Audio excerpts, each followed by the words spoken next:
Hi friends, ನಾವಿವತ್ತು ಹೋಗ್ತಿರುವಂಥ ಸ್ಥಳ ನಾಮದ ಚಿಲುಮೆ.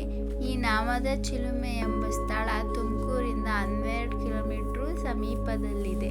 ಈ ನಾಮದ ಚಿಲುಮೆ ಸ್ಥಳದ ವಿಶೇಷವೇನೆಂದರೆ, ದೇವರಾಯನದುರ್ಗದ ಬೆಟ್ಟದಲ್ಲಿ ವನವಾಸದ ಸಮಯದಲ್ಲಿ ಶ್ರೀರಾಮ, ಲಕ್ಷ್ಮಣ, ಸೀತೆ ಬಂದು ಕೆಲಕಾಲ ವನವಾಸ ಅನುಭವಿಸಿದರು ಎಂಬ ಕಥೆ ಇದೆ.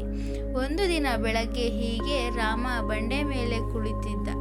ಆಗ ಹಣೆಗೆ ತಿಲಕವಿಡುವ ಸಂದರ್ಭ ಬಂತು. ನೀರಿಗಾಗಿ ಸುತ್ತಲೂ ನೋಡಿದ, ನೀರೂ ಸಿಗಲಿಲ್ಲ. ಸ್ಥಳದಲ್ಲೇ ಬಾಣ ಹೂಡಿ ಬಂಡೆ ಬಿಟ್ಟಾಗ ಬಾಣ ಬಂಡೆ ಹೊಳಹೊಕ್ಕಿ ರಂಧ್ರವಾಗಿ ನೀರಿನ ಬುಗ್ಗೆ ಚುಮ್ಮಿತು. ಆ ನೀರಿನ ಸಹಾಯದಿಂದ ಶ್ರೀರಾಮ ಹಣೆಗೆ ತಿಲಕವನ್ನಿಟ್ಟುಕೊಂಡ. ಹಾಗಾಗಿ ಈ ಪ್ರದೇಶವನ್ನು ನಾಮದ ಚಿಲುಮೆ ಎಂದೇ ಪ್ರಸಿದ್ಧವಾಯಿತು. ಈ ನಾಮದ ಚಿಲುಮೆ ಗುಂಡಿ ತುಂಬ ಚಿಕ್ಕದ್ದು, ಆದರೂ ನೀರು ಕುಡಿಯಲು ತುಂಬ ಶ್ರೇಷ್ಠವಾದದ್ದು ಮತ್ತು ಇದನ್ನು ಕುಡಿದರೆ ಎಲ್ಲ ರೋಗಗಳು ಸಹ ವಾಸಿಯಾಗುತ್ತವೆ ಎಂದು ಹೇಳಲಾಗಿದೆ.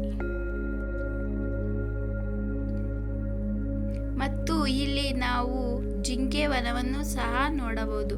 ಮತ್ತು ಇಲ್ಲಿ ಹಲವಾರು ಬಗೆಯ ಜಿಂಕೆಗಳನ್ನು ಸಂರಕ್ಷಿಸಿ ಅವುಗಳನ್ನು ಅರಣ್ಯ ಇಲಾಖೆ ಅಧಿಕಾರಿಗಳು ಇವುಗಳನ್ನು ನೋಡಿಕೊಳ್ಳುತ್ತಿದ್ದಾರೆ. ಮತ್ತು ಹಲವು ತರಹದ ಮಂಗಗಳನ್ನು ಸಹ, ಅದರ ಸಂತತಿಯನ್ನು ಸಹ ನಾವು ಇಲ್ಲಿ ನೋಡಬಹುದು. ಮತ್ತು ಇಲ್ಲಿ ಪಕ್ಷಿಧಾಮವೂ ಸಹ ಇದೆ. ಪಕ್ಷಿ ತಜ್ಞರಾದ ಸಲೀಂ ಅಲಿ ಅವರು ಕೆಲಕಾಲ ಇಲ್ಲಿ ತಂಗಿದ್ದರು ಎಂಬ ಸಾಕ್ಷಿ ಇದೆ. ಮತ್ತು ಇವರನ್ನು ಬರ್ಡ್ ಮ್ಯಾನ್ ಆಫ್ ಇಂಡಿಯಾ ಎಂದು ಸಹ ಕರೆಯುತ್ತೇವೆ.